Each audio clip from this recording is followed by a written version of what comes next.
Okay, while the cake is cooling, we're going to start making our glaze. And the first thing we're going to do is melt a whole stick of butter. Okay, now that the butter is melted, we'll add a 1/4 cup of water and a cup of raw sugar. And let it boil for about 5 minutes. Boil, like actually bubble? Yes, we will bring it to a sticky bubble.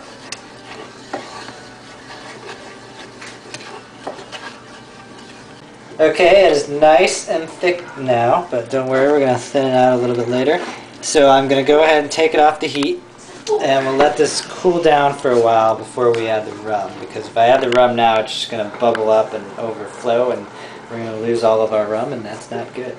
It is actually nice and thick, so we're going to go ahead and add a 1/2 cup of rum. And you can really use any kind of rum you want, whatever rum you like the best. I prefer a spiced rum because it adds a little bit of flavor to the cake. And we are just about ready to put this on the cake. So the first thing we'll do is we'll take a fork and we'll poke lots of holes in the cake. I like to take a little plastic measuring cup here and just use that to dip into the glaze. And just gently pour it over. And what's going to happen is you're going to get a lot of the glaze will kind of pool in the middle. And that's okay for now.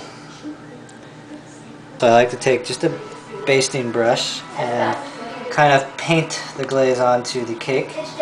So if this is the first time you've made a rum cake, you're going to see this. And you're going to start putting it on here, and you're going to be like, this is way too much glaze. And as it pulls up in the middle, it's really going to fill this hole, and you're going to think again, this recipe is wrong. This is way too much glaze. But then the second day, assuming you didn't eat the entire rum cake on the first day, which you should not do, you should let it sit, and that will all soak into the cake. Messy Mom is going to hold the canal digger, and we just pour it down in there until it fills up, and then it'll kind of soak down. Then we make another canal and pour it down in there, and we just kind of keep going around the cake that way, basically until we're out of glaze.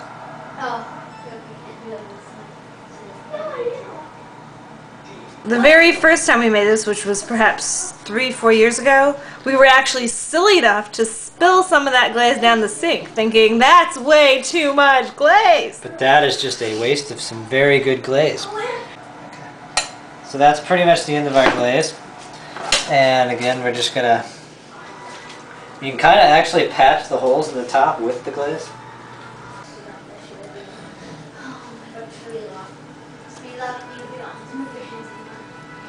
So, Messy Chef, would you dig into this cake now? I would definitely not dig into this cake now. I would definitely give it at least overnight in the refrigerator.